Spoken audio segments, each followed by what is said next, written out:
నమ శివాయ. కార్తీక పురాణం 28వ అధ్యాయం. జనక మహారాజా వింటివా, దుర్వాసుని అవస్థలు.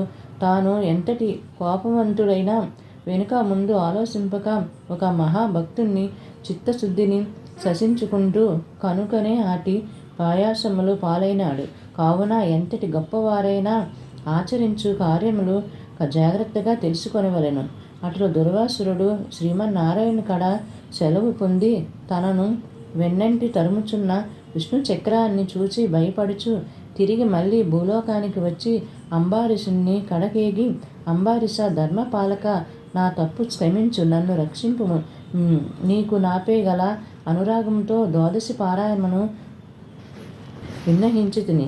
కానీ నిన్ను కష్టముల పాలు చేసి వ్రతభంగము చేయించి నీ పుణ్యఫలమును నాశనం చేసి తలపెట్టితిని. కానీ నా దుర్బుద్ధి నన్నే వెంటాడి నా ప్రాణములు తీయుటకు సిద్ధమైనది. నేను విష్ణువు కడకేగి యా విష్ణు చక్రము వల్ల ఆపద నుండి రక్షింపమని ప్రార్థించితిని. ఆ పురాణ పురుషుడు నాకు జ్ఞానోదయం చేసి నీ వద్దకు వెళ్ళమని చెప్పినాడు. కానా నీవే నాకు శరణము. నేను ఎంతటి తపశ్శాలినైనా, ఎంత విష్ణు గలవాడినైనా నేను నీ నుండి కాపాడుమని అనేక విధముగా ప్రార్థింపగా అంబారీషుడు శ్రీమన్నారాయణను జ్ఞానించి, ఓ సుదర్శన చక్రమా, నీకు ఇవే నా మనపూర్వకంగా వందనములు. ఈ దుర్వాస మహాముని తెలిసియో తెలియకో తొందరపాటు ఈ కష్టములు కొని తెచ్చుకున్నాను. అయినను ఇతను బ్రాహ్మణులు కాన ఇతనికి చంపవలెను.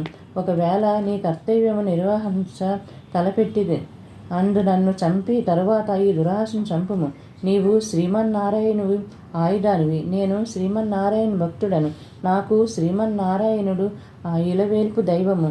నీవు శ్రీహరి చేతిలో నుండి అనేక యుద్ధములలో అనేక మంది చంపితివి.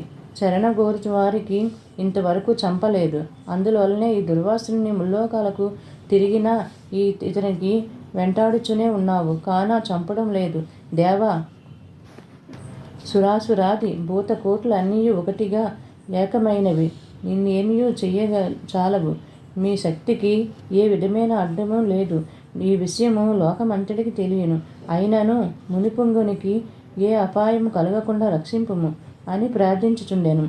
నీ యందు ఆ శ్రీమన్నారాయణుని శక్తి ఇమిడి ఉన్నది. నిన్ను వెంటాడుచున్న నన్నును శరణమేడిన ఈ దుర్వాసును రక్షింపుము అనే అనేక విధములుగా స్తుతించుచు వలన రాత్రి అతి రౌద్రకారంలో నిప్పులు కక్కుచున్న విష్ణు చక్ర యుద్ధము అంబారీషుని ప్రార్థనలకు శాంతించి, ఓ భక్త కేశవ, అంబారీష, నీ భక్తిని పరీక్షించిన ఇట్లా చెప్పితివి కానీ వేరు కాదు. అత్యంత దుర్వాసురుడు మహాపరాక్రమవంతుడైన మధుకేట భూషణులు దేవతలందరూ ఏకమై కూడా చంపాజాలని మూర్ఖులకు నేను దునిమాడుట నువ్వు వెరుగుదువు కదా. ఈ లోకం నాకు దుష్ట శిక్ష రక్షణకే శ్రీహరి నన్ను వినియోగించి ముల్లోకాలందు ధర్మమును స్థాపించుచుండెను. ఇది ఎవరికి తెలిసిన విషయమే. ముక్కోపియగు దుర్వాసురుడు నీపై పగపట్టి నీ వ్రతము నశింపచేసి నాకు ఇట్లా పెట్టవలేనని నన్ను లెర్ర చేసి నీ మీద చూసిన రౌద్రములు నేను తిలకించితిని. విరారాధము నా పగు నిన్ను రక్షించి ఈ ముని గర్వ మనసువలెనని తరుముచున్నాను. ఇతను కూడా సామాన్యుడు కాడు. ఇతడు రుద్ర సంభూతుడు, బ్రాహ్మణ తేజస్సు గలవాడు, మహా తపస్శాలి. రుద్ర తేజము భూలోకవాసులు నందరూను చంపగలరు. కానీ శక్తిలో నాకంట ఎక్కువ ఏమీ కాదు. సృష్టికర్తయగు బ్రహ్మ తేజస్సు కంటేను కైలాసవతియగు మహేశ్వరుని తేజశక్తి కంటేను ఎక్కువైనది. శ్రీహరి తేజస్సుతో నిండి ఉన్న నాతో రుద్ర తేజస్సు గల దుర్వాసురుడు క్షత్రియ తేజస్సును నీవు గాని తులతూగవు. తన బలవంతుడై ఉన్నప్పుడు అతనితో సంధి చేసుకొనుట ఉత్తమము. ఈ నీతిని ఆచరించు వారులు ఎటువంటి విపత్తుల నుండి అయినను తప్పించుకోగలరు. ఇంతవరకు జరిగినంతయు విమర్శించి శరణునిద్దెను.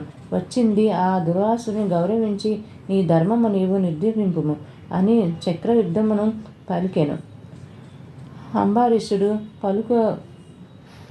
పలుకు ఆలకించి, నేను దేవగో బ్రాహ్మణుల అందున స్త్రీల అందున గౌరవం గలవాడును. నా రాజ్యంలోని సర్వజనులు సుఖముగా ఉండవలెను. నా అభిలాష శరణం గోరున ఈ దుర్వాసుని నన్ను కరుణించి రక్షింపుము. వేల కొలది అగ్ని దేవతలు, కోట్ల కొలది సూర్యమండలము ఏకమైన నీ శక్తికి తేజస్సుకు చాటి రాదు.